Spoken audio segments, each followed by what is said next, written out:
Poem 1, a photograph by Shirley Dawson. Now, in the first line, the cardboard shows me how it was.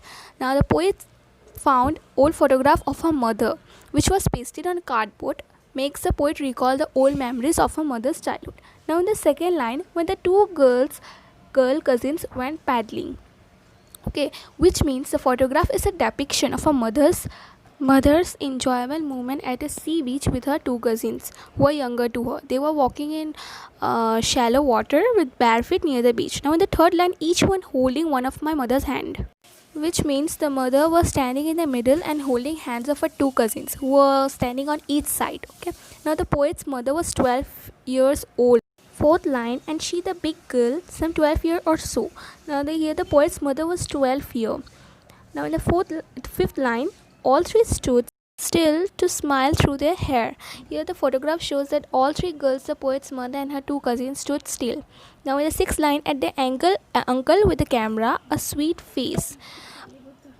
They smile at the camera when their uncle clicked the photograph at the sea beach. So as the weather was windy at the time, their hair was flying over the smiling faces. The expression on the faces of the poet's mother and her cousins was that of happiness and enjoyment. Okay, now in the seventh line, my mother's, that was before I was born. Okay, now here the photograph is very old, that was taken a long time ago.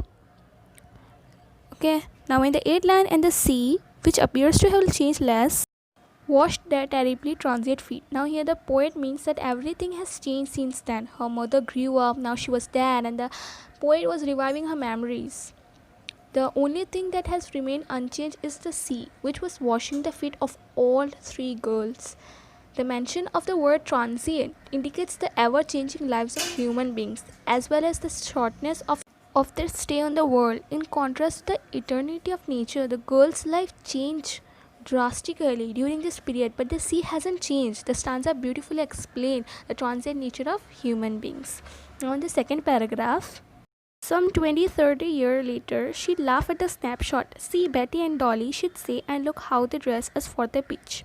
Okay, now here the poet says that even 20-30 years later, the mother would look at the photograph as she and laugh nostalgically, remembering the happy memories of her past. Mother would look at the photograph and comment on the dresses worn by the cousins Dolly, Betty, and herself. Fourth line, the sea holiday was her past, mine is her laughter. Here the sea holiday was a mother's past, and her mother's laughter has become a thing of the past for the poet. As her mother was now dead, the poet still remember how her mother would laugh at the photograph, remembering all the sea holiday with her two cousins. Now the last line, with the labored ease of loss. Okay, here the sense of loss, because that time would never come back. In the same way, poet feels nostalgic thinking about her mother and her laughter, which has become a thing of the past. The words labored and ease are opposite to each other but describe the same entity, loss. Now third and last paragraph. Now she has been dead nearly as many years as that girl lived, and of the circumstances there is nothing to say at all. It's silences.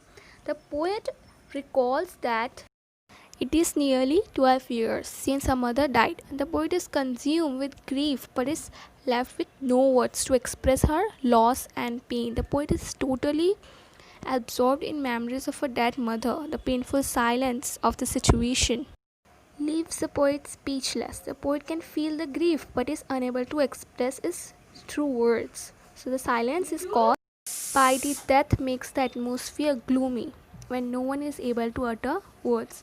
Here the poem is over. Hope you understand. That's it for today.